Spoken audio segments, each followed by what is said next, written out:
দোকানে কেউ আসেননি? হ্যালো দোকানদার। বেশি চিল্লায়েন না, আমি কানা না যে আপনার কথা শুনবো না। ওইটা কানা না, ঠসা হবে। যাই হোক বলেন কি চান? ভাই কাল এই খেলনা বাঁদরটা আমি কিনে নিয়ে গেছিলাম আমার বাচ্চার জন্য। হ্যাঁ তো এই বাঁদরটা ফেরত নিয়ে আমার টাকা ফেরত দিন। ঠসা নাকি? দেখেন না লেখা আছে বিকৃত পুতুল ফেরত নেওয়া হয় না। ভাই এটা পুতুল না, এটা অভিশপ্ত বান্দর। কি ভাই মজা লন নাকি? মজা না, এই যখন ব্যান্ড বাজায় তখনই আরেকজনের ব্যান্ড বেজে যায়। কিরে ভাই হচ্ছেটা কি? মনে হয় এবার আপনার ব্যান্ড বাজবে। কই আমার তো ঢোলই বাজলো না, আবার ব্যান্ড।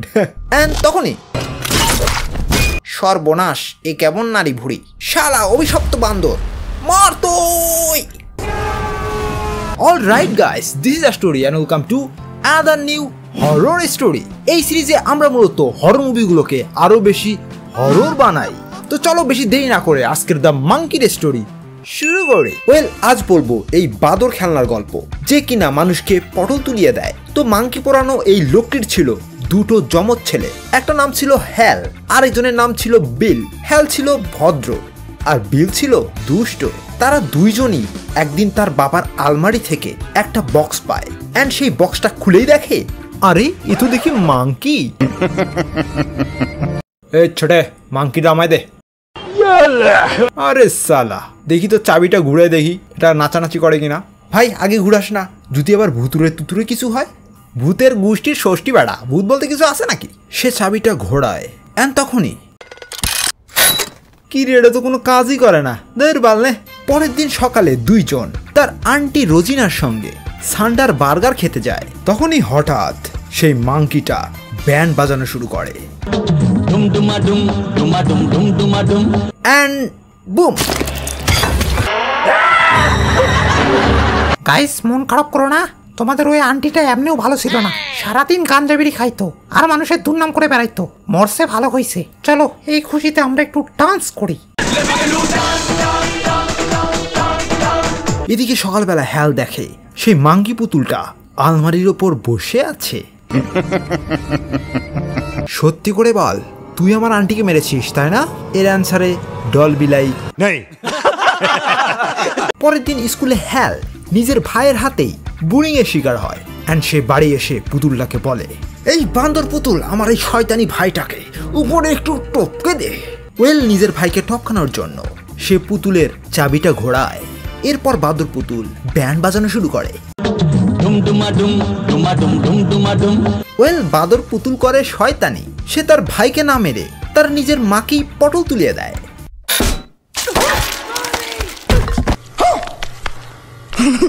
এরপর হ্যাল বুঝতে পারে এই মাঙ্কি পুতুলটা যে সে কোনো পুতুল নয়, এটা একটা অভিশপ্ত পুতুল। এটার পিছের চাবি ঘুরিয়ে দিলে এই ব্যাটা ব্যান্ড বাজিয়ে যে কারো ব্যান্ড বাজাতে পারে। পুতুলটা তার মাকে মারায়। হ্যাল সেই পুতুলটাকে কোপাতে ধরে, বাট দেখে ওরে সালা, এই পুতুল থেকেও রক্ত বের হচ্ছে। পুতুলটাকে কেটে হ্যাল তার ভাই সহ তাদের চাচাদের সঙ্গে অন্য শহরে চলে যায়। Bye bye tata. কিন্তু হঠাৎই তারা রাতের বেলা দেখে সেই পুতুলটা তাদের জানালায় বসে আছে। কিরে ভাই, তোরে কতবার বলছি এই পুতুলটারে ফেলে দিয়ায়। ভাই ফেলে না, আমি এই পুতুলটাকে কুচি কুচি করে কেটে ডাস্টবিনে ফেলাই দিছিলাম। মিথ্যা কথা বলিস না, তাহলে কি পুতুলটা এখানে হেঁটে হেঁটে আসলো? এ ভাই, এটা যে সে কোনো পুতুল না, এটা একদম ভুতুরে পুতুল। আমার তো বিশ্বাস হচ্ছে না। আরে ভাই, এই পুতুলের চাবিটা ঘোরালে যে কেউ পটল তুলে ফেলে। বলিস কি? দেখি তো একটু ঘুরাই দেখি। ভাই ঘুরাস না প্লিজ। বিল পুতুলের চাবিটা ঘোরায়, এন্ড পরের দিন তাদের চাচা ঘোড়ার পায়ের নিচে পড়ে পটল তোলে। এরপর তারা ভয়ে সেই পুতুলটাকে ড্রামে বন্দি করে একটা গুহায় ফেলে দেয়। এরপর কেটে যায় 25 বছর। হ্যাল আর বিলের আন্টি 25 বছরে বুড়ি হয়ে যায় এবং সে হঠাৎ রাতের বেলা একটা আওয়াজ পায়, এন্ড গিয়ে দেখে গ্যাস লিক হয়েছে। এন্ড তখনই ওরে বাপরে, আগুন আগুন আগুন, ইয়েস! এরপর তাদের আন্টি পটল তোলে।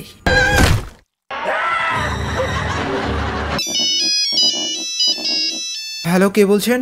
আমি তোর ভাই বিল বলতেছি। হ্যাঁ ভাই বল। আরে আমাদের আন্টি তো পটল তুলেছে। বলিস কি? এ তো সুখের খবর। আন্টির সব সম্পত্তি তো এবার আমরা দুজন পাবো রে। বাট একটা দুঃখের খবরও আছে। কি সেটা রে? আমার মনে হয় ওই মাংকি পুতুলটা আবার ব্যাক করেছে। না, এটা কোনো হতে পারে নাকি? ওটাকে তো আমরা কুয়ায় ফেলে দিয়েছিলাম। বিশ্বাস না হলে দেখ, তোর পাশে একজন কেউ না কেউ এখনই মরবে। বলিস কি? ও শিট, খেয়েছে। এই সুন্দরী, লাভ দিও না।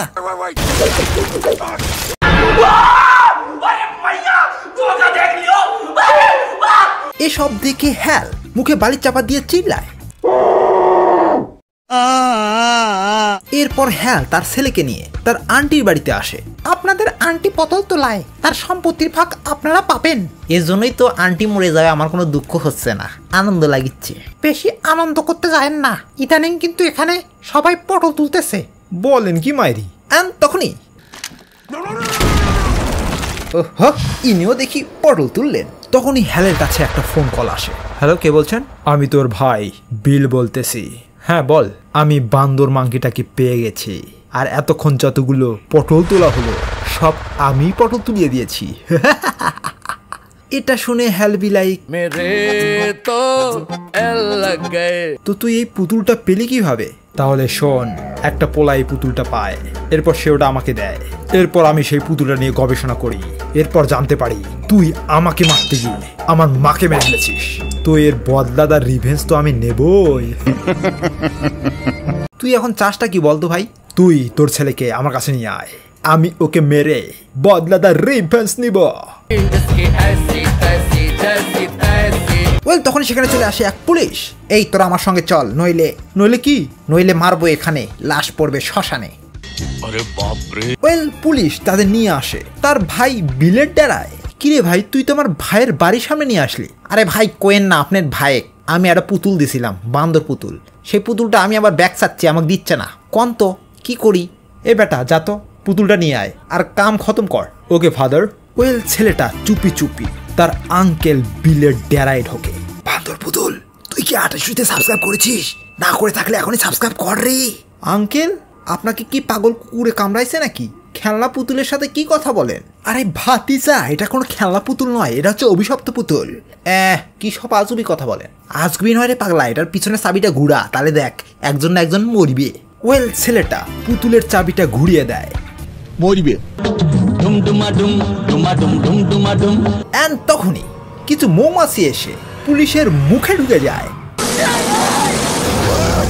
খতম। এবার বিশ্বাস হয়েছে ভাতিজা? নে এবার চল খা। এই বান্দর পুতুলের বাচ্চা, আমার ভাইকে এখনই মেরে ফেল তাড়াতাড়ি। ওরে বাপরে। ওয়েল, তখন সেই মাংকি পুতুলটা ড্রাম বাজানো শুরু করে। এরপর বিল দেখে যে পুরো শহরের অর্ধেক জনসংখ্যাই পটল তুলেছে। খাইছে রে, এই মাংকির ড্রাম স্টিক তো এখনো পড়ে রয়েছে। মনে হয় আবার কেউ না কেউ মরবে। ব্রো, তুই এসব কি করলি? আমি এগুলো বদলাদার রিভেঞ্জ নেওয়ার জন্য করেছি। ভাই শোন, আমি আমার মাকে মারি নাই, এই পুতুলটা মেরেছে। তো সব দোষ এই মাংকি বান্দর কালা পুতুলটার। সঠিক বলেছিস ভাই, আর মারামারি করে কোনো লাভ নাই। চল আমরা দুইজন মিলে 28 সাবস্ক্রাইব করে আসি। তখনই